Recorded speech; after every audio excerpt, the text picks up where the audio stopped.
Thank you very much. We will relay questions for after the second talk in this session, for which I'm delighted to welcome upstage Julia Katharina Pfarr. She is a postdoctoral scholar at McGill University in Montreal, Canada. And throughout her career, she has extensive experience in data management, both from the user and administrative side of things. And today, she's going to specifically share her insights on the latter one in her talk, Research, Software, Education and Documentation, the overlooked pillar of software sustainability and high-quality science. Give a warm round of welcome, of applause to Julia. Thank you.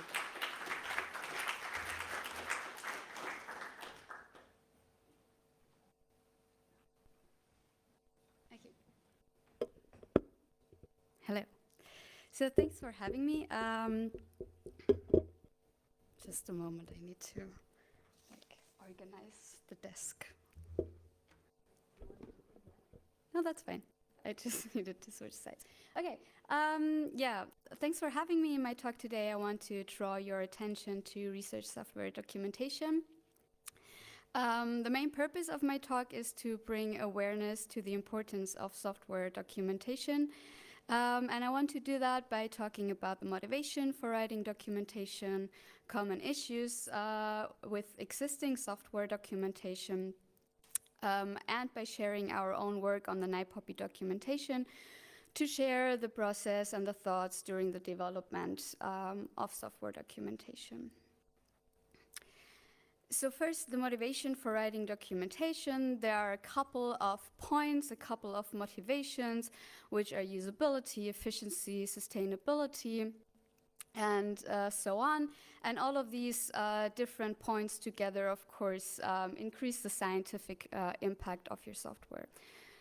The one point that is most important for me personally is the first point about democratizing science, because I'm not a software developer. I actually don't have any technical background at all, but at some point my job demanded that I learn a lot of new software in a short amount of time and almost immediately teach this software to other researchers. So what I needed was documentation of software. I needed help and I just needed to understand. So my motivation for this topic is actually out of selfish reasons, because I don't have a technical background, but I also think that I am able to handle more complex software and that I should not be excluded. I just need a little bit more time and a little bit more information than others, and I think I'm not alone with this. Also last year there was a publication introducing the use guidelines as an addition to the FAIR guidelines, and those use guidelines are specifically for software development. So the S stands for sustainability, like community and users, sustain the funding, the code base, and equitable, that all intended users of the software will find it equally usable and accessible. And the U, the user-centered, also includes that there should be a precise and public-facing documentation. Even if there is existing documentation, there can be a lot of issues with it, and those issues mainly come from the fact that software documentation as a part of the software development process is often neglected, and protocols or standards for writing documentation are not, I mean, there are some, but not a lot. And as a result, there are just a lot of different ways that we can create a documentation, which leaves the users with the very difficult task of adopting like our unique way of writing a documentation, our unique way to structure it. And maybe that's fine if you know exactly who your users are when it's a very well-defined user group, but often we don't know much about our users. The target group can be incredibly diverse. Also, there are no guidelines for how extensive the documentation should be. Some documentations are very comprehensive, which might sound like a good thing, but you can also have a too extensive documentation, and then users have a very hard time finding the information they're actually like looking for in that moment. So yeah, what I want to share is the experience and the journey of a recent software documentation project in our lab. and give some insights in how the process of developing a software documentation can look like, share what we learned in the hope that I can inspire at least some of you to dedicate more time and effort to your software documentation. So the example software that I'm going to talk about is the NiPoppy toolbox, which is currently developed in our lab. NiPoppy is not only a toolbox, but it is also a framework for standardized organization and processing of neuroimaging datasets. And the software is supposed to help you through the data management and data processing steps, all the way from data capture to data analyses. And the way NiPoppy is doing that by providing you with a layout for your data organization and providing like multiple pre-configured data operations, which are based on existing standards like BITS or other existing software like using Aptainer and the Boutiques framework. When we decided to write a documentation for this, the first step was to just check out what resources are there already on how to structure a software documentation. We were, of course, reading other documentations, like what do we like about them, what are we missing. So we came across this DataLad software documentation framework by Daniele Procida. And this framework doesn't tell you like what exact subject matter your documentation should encompass, but it tells you how to convey that content, like depending on different forms of styles of documentation. So a good software documentation should contain all of these forms of documentation as separate sections. Oh no.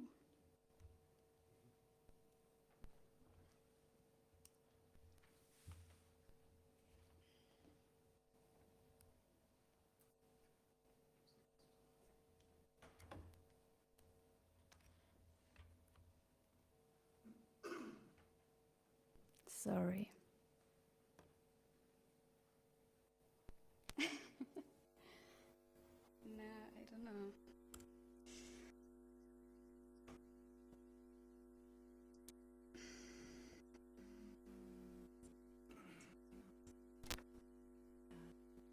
I just have USB-C.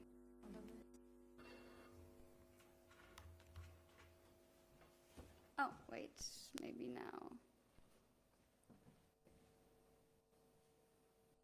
Yay! Okay.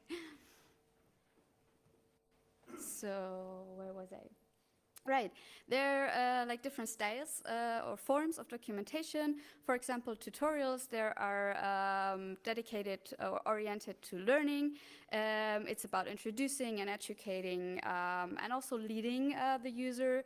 How-to guides are more focused on achieving exact goals just in a series of steps and not having too much explanations, not too much like actual learning.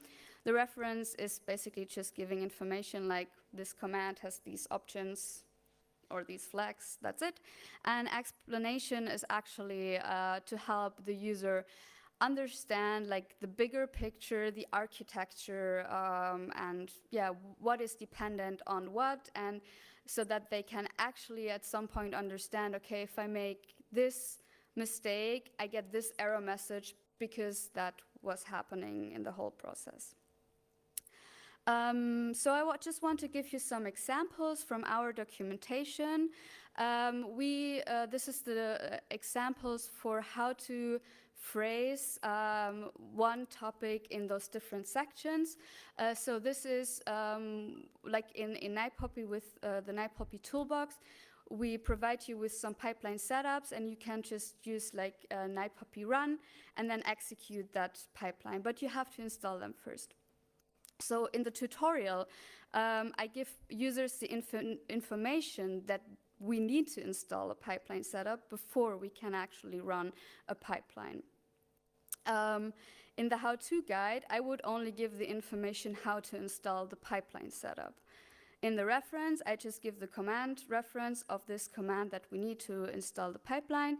And in the explanation, I would actually give them a better understanding of what this pipeline setup contains and what it is based on. So all of these are about the pipeline install and setup, but there's just different forms and styles of how I give this information to the user.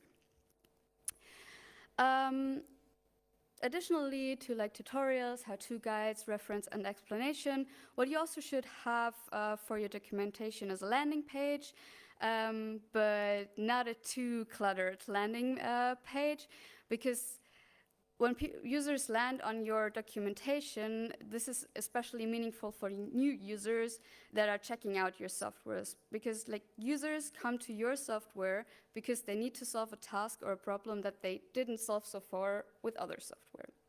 So the first interaction with your product, if that is messy or overloaded, you'll just scare them off.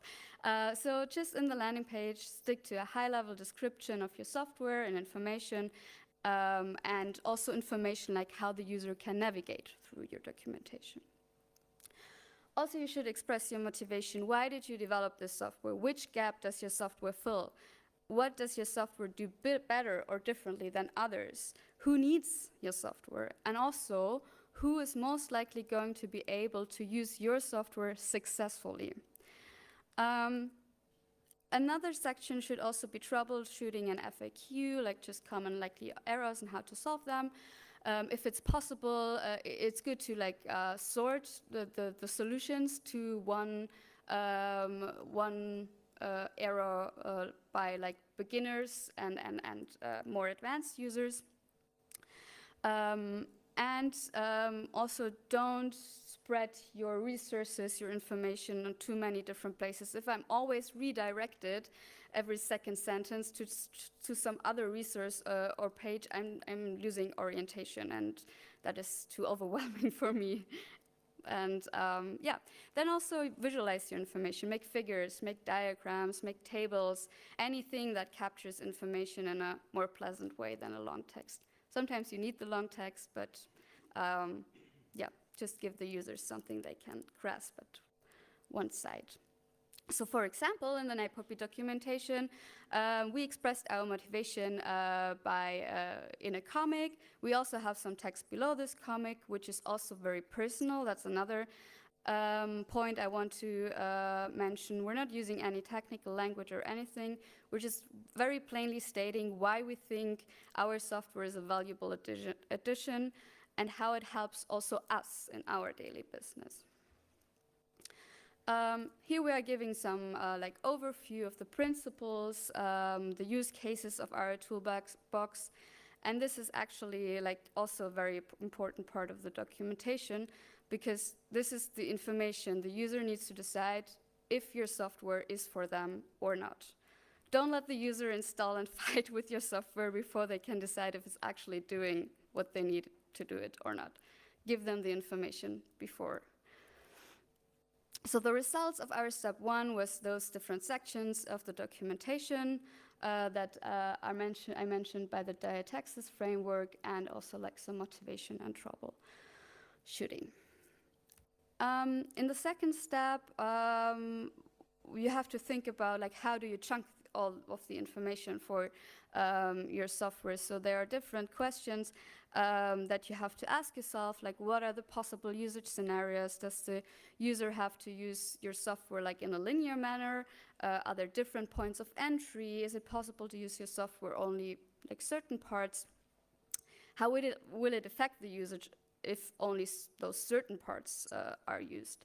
So what you need to do here is you need to take a step back from the code, and you also maybe need to take a step back from your own vision, because there might be even more use cases for your software than you imagined in the beginning, which is great. Also, what other software do users have to know to be able to operate yours?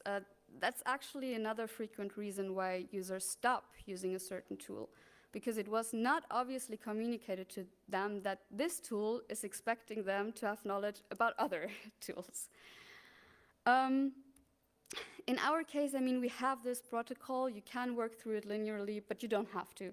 So some users just enter this protocol in the process section or so. So chunking the information based on this was not super feasible. So we chunked the protocol in smaller goals and then checked out like what are the actions actually to achieve those goals, which other requirements are there for those goals. And in the end, we actually made a very practical decision. We chunked the information a bit more than only 2 goals, simply because otherwise a tutorial would be too long. So sometimes it's also just a practical decision. The explanations part is mostly about the requirements in the data setup, where you have less to actually do and show, but it's important that the user understands these part of as explanations. So that was the result of step 2. And then step 3, sorry to tell you, but then you actually have to write the documentation, you have to receive feedback, you have to revise your documentation, and you just have to do that over and over and over again. So just to give you a bit of an impression, I have our timeline for you here. So in January, we started to sit down and make a plan of how to refactor the documentation. There was some documentation before, so we didn't start completely from scratch, but it was very obvious that we kind of want to like flip it and yeah, refactor it. Then we had long discussions about like this, how to chunk the information, and also wrote the first scripts, revisions. After 5 months, we actually had a first tutorial video. We had the first revised how-to guides, and yeah, since June we're adding more tutorials, videos, and more how-to guides. At some point, you also, you get in the habit, and you also get faster in writing the stuff and making a tutorial, because you just have the experience. I mean, writing software documentation, making tutorials, that's also a skill. At some point, you get just better at it and faster. And this was with 3 people who spent like 2 to 3 hours a week, and we had a weekly meeting. So. It's not a small task. Yeah, so I already said that. It's an ongoing process. And also, please listen to your users. When a user comes to you and says, like, I didn't understand that thing in your documentation, can you explain that to me again? Take that as a sign to, like, involve the user and ask the user, or, like, first explain it to the user and then ask the user, how would you have wanted me to explain that to you in the first place? And then revise your documentation based on that. Because in the end, you're writing the documentation for your users. Mainly also for yourself. But then just a quick thing on tutorials, because that's actually what I like doing the most, so I just wanted to share it. So a tutorial is supposed to give the user the best possible start. It's very much the entry point for a new user. It's their learning experience. And what you are trying to achieve is to convey an understanding of the broader concept in combination with some concrete instructions. So it's a practice for the user. It's an exercise. So what would be best is that the user does the exact same thing as you do in the tutorial as shown. And you also have to make sure that what you show works for everyone and is reproducible. If that is the first interaction, the tutorial with your software, and the tutorial doesn't work and just gives the users a lot of errors, the users might not like that too much. Also, limit the concepts. You are the teacher, you decide what the user learns and what it is needed to get the basic understanding. Use the we language. Make it in a way that the user can come back to a certain step and continue learning from there. And also try to give it a time limit from about 5 to 10 minutes per chunk. Because otherwise people just lose attention. Okay, then the last points are just some discussion points, because we don't have a lot of recognitions or rewards for writing software documentation. I mean, like the Journal of Open Source Software, it requires some sort of documentation, but only the bare minimum. So we don't actually have dedicated journals, we don't have dedicated prizes and awards. What about the recognition and grants? Because it isn't a small task, but it's a super important task, in my opinion. Also, there's always a discussion who's supposed to write the documentation. First thought, of course, is like the software developers, but you know, they already have like a lot of other things to do, like developing the code of the software. Also, it's super hard for the developer to like take a step back from the code, from all the details, all the possible things you could do, and like place yourself in the mind of a naive user. So ideally, writing the documentation should be back and forth between a naive person, who of course understands what the software is doing, and a developer. A naive person, for example, could be like a colleague, data stewards. There are also scientific community managers. There's this Write the Docs community where people are who care about documentation. Some are also professional technical writers. Then, of course, again, your users, they can improve it together with you. It's a great way for users to make a first contribution to your software. But of course, here's the discussion, like, how do we compensate all of these people? And then the last point, like sustainability.